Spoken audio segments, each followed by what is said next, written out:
En Capital Intereconomía, Escuela de Finanzas, con Bontobel. Y con Ricardo Comín, que es el director comercial en Bontobel para Iberia. Ricardo, ¿qué tal? Bienvenido, muy buenos días. Pues encantado, como siempre, estar con vosotros. Muchas gracias. En una fecha importante porque estamos en la Semana de la Educación Financiera y de eso vamos a hablar hoy en esta Escuela de Finanzas para ver cómo estamos de educación financiera en España, que se puede mejorar y por qué es importante para nuestro día a día esa educación financiera. ¿Qué es para ti, Ricardo, la educación financiera y por qué es importante, más si cabe, en el día de hoy tener buena educación financiera? Pues porque a día de hoy, aunque nos pese o no nos pese, depende cómo sea, todo se sigue pagando con dinero.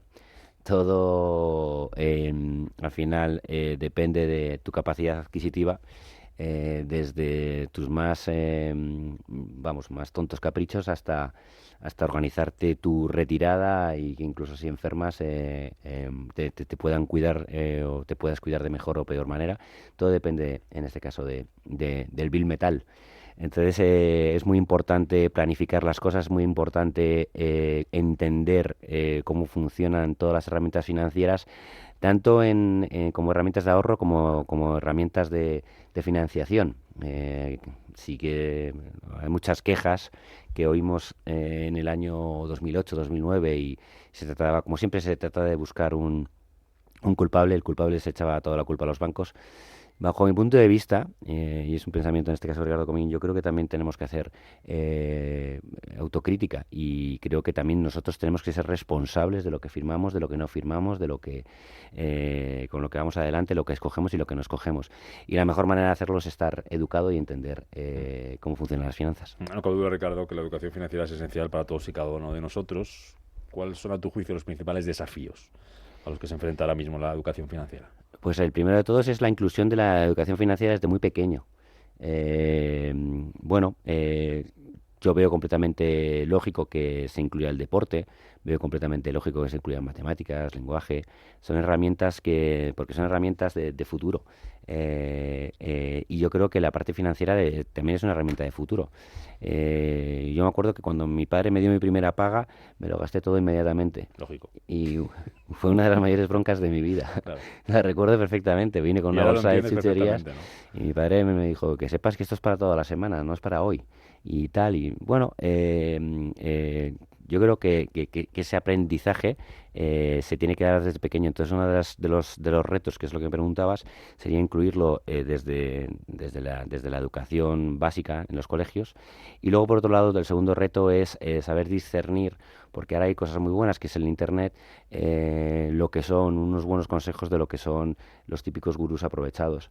Esos que también de vez en cuando te pones a escuchar aconsejadores o expertos, entre comillas, en Internet, que dices, qué barbaridad lo que le están diciendo a la gente. Y pues esos consejos de te voy a hacer rico en 3 días, métete aquí, bueno, eso también lleva a que incluso pueda ser pasto de algún desaprensivo que incluso nos pueda llevar a algún tipo de estafa. Volviendo a lo del colegio que mencionabas, que me parece muy importante, Ricardo, ¿por qué crees que no se apuesta por la educación financiera con los más pequeños, desde esas etapas tempranas de primaria, por ejemplo? Si nos ponemos a pensar muy mal, a lo mejor porque el depender de papá Estado, al Estado le viene muy bien. Si tú no has planificado tu pensión, si tú no has planificado tus propios gastos y al final dependes de que el Estado te los pague, el Estado contigo va a poder hacer un poco lo que quiera.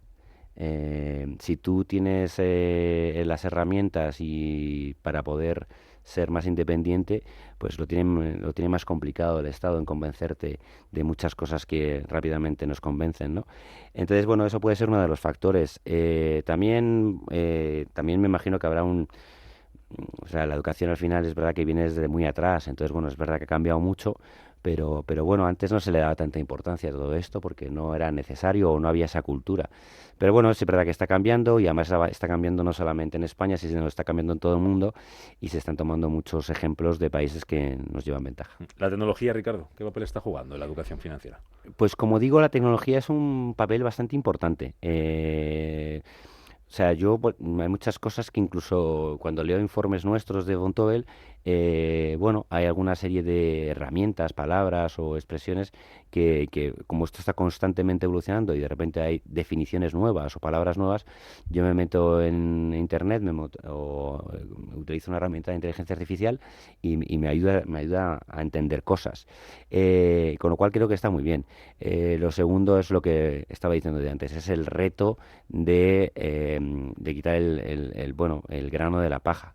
Pero bueno, yo creo que con un poco de, si le pones interés y le echas algo de tiempo, lo más normal es que al final sepas distinguir el grano de la paja y pueda haber muchas cosas que te puedan ayudar. Un ejemplo es lo que estamos haciendo ahora. Escuchar el podcast de Escuela de Finanzas, yo creo que puede ayudar muchísimo. Y esa es la idea de cuando lanzamos Radio Intereconomía y Vontobel juntos este programa, ayudar a la gente a que pueda entender mejor las cosas y que puedan decidir mejor qué hacer con su dinero de la manera más libre posible. Intentar evitar esas malas decisiones que tomamos cuando hablamos de finanzas. Si hiciéramos una lista de lo más repetido, lo más común, los errores que cometemos más habitualmente los españoles con nuestro dinero, ¿qué te sale en el ranking? Bueno, no solamente los españoles, yo creo que, de hecho, está pasando también en Estados Unidos, el mayor fallo es el endeudamiento. Y endeudarse no está mal, porque el endeudamiento te puede hacer crecer. Es decir, tú tomas es una hipoteca, tú te compras tu casa, no puedes pagarla de golpe, pero bueno, eso ya te lleva a que tú en los próximos 25, 20, 30 años tengas que esforzarte por pagar tu hipoteca en vez de pagar un alquiler. Al final eres capaz de construir un patrimonio y está bien. Lo que está mal es el sobreendeudamiento y sobre todo no entender lo que estás firmando. Entonces, en Estados Unidos ahora lo que es uno de los mayores fallos que se están dando son los universitarios. Bueno, como sabemos, en Estados Unidos las mejores universidades son privadas, son de unos precios absolutamente prohibitivos y lo que hacen es, los bancos están dando préstamos al que tiene capacidad o al que ha sido admitido en una universidad de este tipo para poder pagarse la carrera. Pero los tipos que les piden son tremendamente caros. Entonces, al final, una persona bien formada, con una buena carrera, con una buena capacidad de sueldo el día de mañana, pues se ve que empieza ya muy hipotecado, nunca mejor dicho, para pagar esa enorme deuda que se le genera no solamente con el coste de la universidad, sino también los intereses que están pagando. Con lo cual, lo importante es entender bien qué es cómo funcionan estos y luego, sobre todo, la tasa de interés compuesto. La tasa de interés compuesto o el TAE, es muy importante que la gente entienda qué es. No vale con quedarte con la cifra de es un 3%. No, ya. Tienes que saber que es un 3% sobre otro 3%, sobre otro 3%. Entonces tienes que entenderle qué es la tasa de interés compuesto. Y eso es una de las cosas que la gente no entiende. Y otro elemento que también puede hacer mucho daño, lo estamos viendo en anuncios, que tratan de quitarte ese detractor en tus ingresos, son las tarjetas de crédito. Las tarjetas de crédito suenan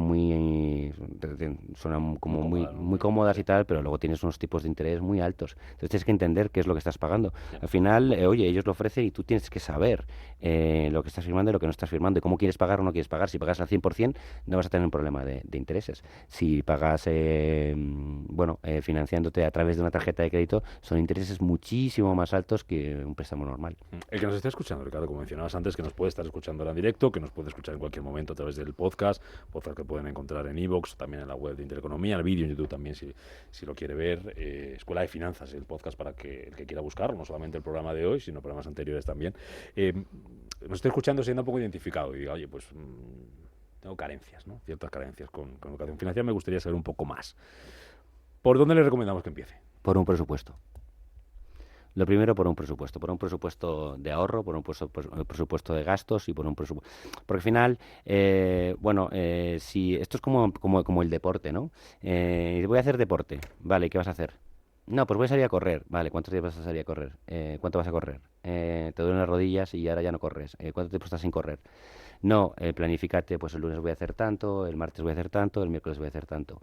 Bueno, pues te engano tanto. Necesito ahorrar para bienes de primera necesidad a corto plazo, que como puede ser alimentarse, electricidad, gas. Quiero ahorrar a medio plazo para comprarme un coche y quiero ahorrar a largo plazo para comprarme una casa. Pues presupuéstate. Hay una regla que está bastante bien, que es como un 50-30-20, que te dice que el 50% debería ser para tus gastos del día a día, el 30% para financiaciones de tu casa y todo lo demás, y el 20% debería ser para ahorro. Y había una frase muy buena de Warren Buffett que dice: no ahorres lo que te sobre, sino gasta lo que te sobra. Entonces tú, cuando cobres, no sé, lo ideal sería hacer un presupuesto de ahorro, que sería ese 20, y tú funcionas con un 80% de tu sueldo. Si eres disciplinado en ese aspecto, al final, si es que al final nos acomodamos a los ingresos que tenemos, puedes llegar a hacerlo sin ningún tipo de problema. Volviendo al tema del colegio, a esas edades muy tempranas, ¿qué sería lo básico que habría que empezar a aprender? Los conceptos, un poco, ¿qué nos tendrían que enseñar ahí en el colegio? Vuelvo a lo que te acabo de decir. Lo primero, el presupuesto. Sí. Que la gente entienda que es un presupuesto. O sea, que la gente que la gente entienda lo que son gastos y lo que son. Exacto, y que entiendan es que es muy tentador, y sobre todo cuando empezamos a trabajar. Yo he sido pasto de ese error, ¿no? Oye, tienes tu primer sueldo, bueno, te lo pules todo. Te lo pasas en grande con tus amigos y los disfrutas. Pero al final te das cuenta que puedes hacer exactamente lo mismo organizándote con un pequeño presupuesto. Y eso es lo que haría. Primero de todo me organizaría un presupuesto. Y luego lo segundo, les explicaría qué es un presupuesto. Y luego lo segundo, les explicaría una vez más qué son las tasas de interés compuesto. Claro. Cuando ya cuando tengan los suficientes conceptos matemáticos para poder entender todo esto, no hay nada como un ejemplo con cifras. Oye, tu casa va a costar 300.000, pero financiada al Euribor más no sé qué, al final tú vas a pagar tanto. Tienes que ser consciente de ello, de lo que vas a pagar. Ese consejo vale también para los jóvenes. Imagina un joven que empieza a ganar su primer dinero, su primer sueldo, que se ve no depender de los padres a tener cierta independencia. Eso cometemos el error de pensar y despilfarramos y gastamos y nos vamos de viaje con los amigos y salimos de fiesta y nos compramos a lo mejor un coche.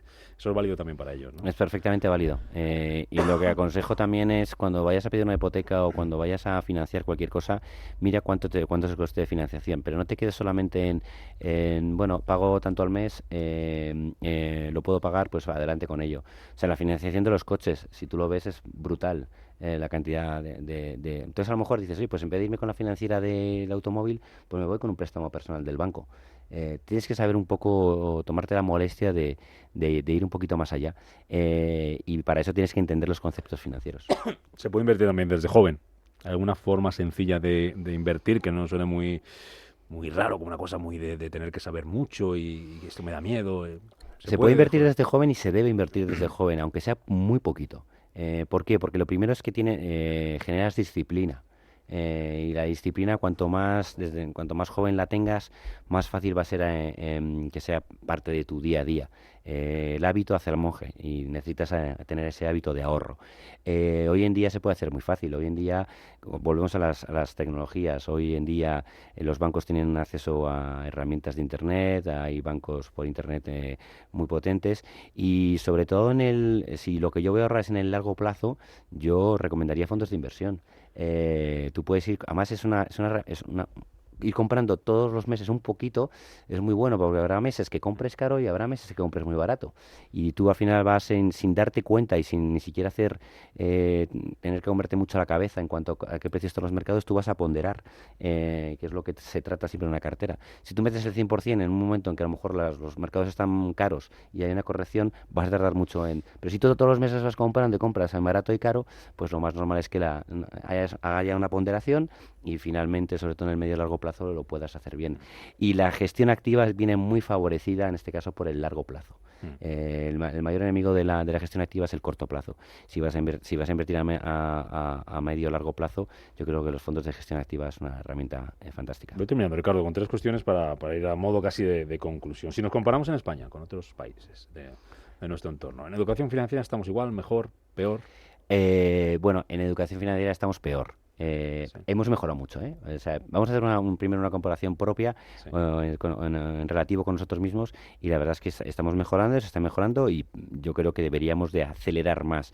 Nosotros en Vontobel, por ejemplo, estamos colaborando con algunas fundaciones para tratar de ayudar a la gente en lo que es la educación financiera. Estamos colaborando con vosotros en esto. Bueno, creo que todos debemos poner de nuestra parte. Si me comparo con Estados Unidos, me comparo también con países europeos de lo que es la parte más escandinava, el norte de Europa, todavía estamos un poquito atrás. Pero con respecto a otros muchos países, estamos mejor, y estamos en visos o en camino de mejorar aún más.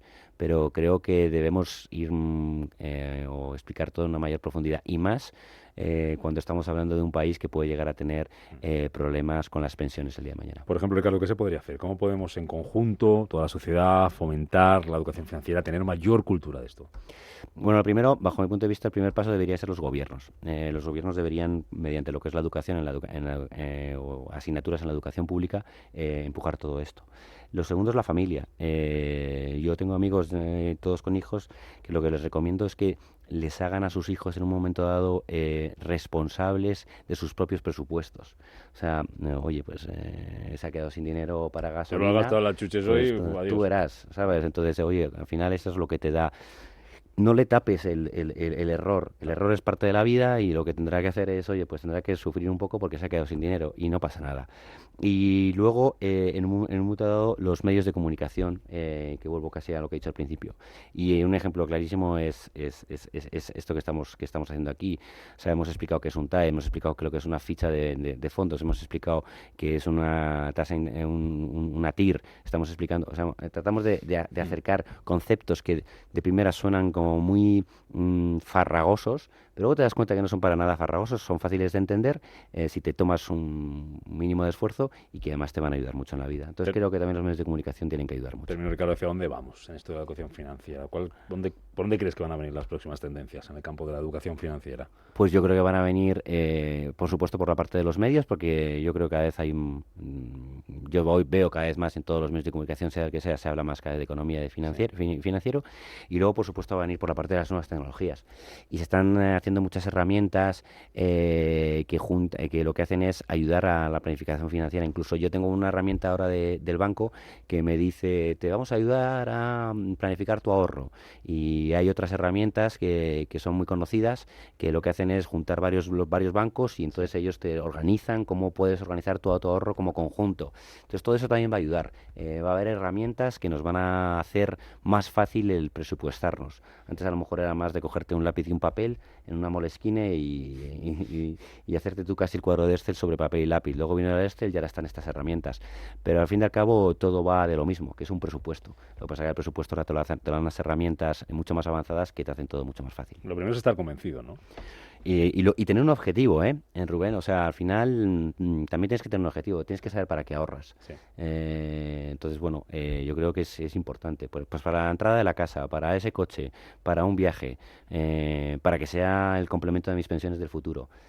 ¿Para qué estás ahorrando? Y oye, si es el complemento de tus pensiones del futuro, pues es un dinero que en teoría no lo debería de tocar. Me quedo con eso. Ricardo Comín, director comercial de Vontobel para Iberia. Gracias por estos consejos sobre educación financiera que nos vienen muy bien a todos, y aquí no hay edad. Gracias, Ricardo. Un placer. Muchísimas gracias. Chao.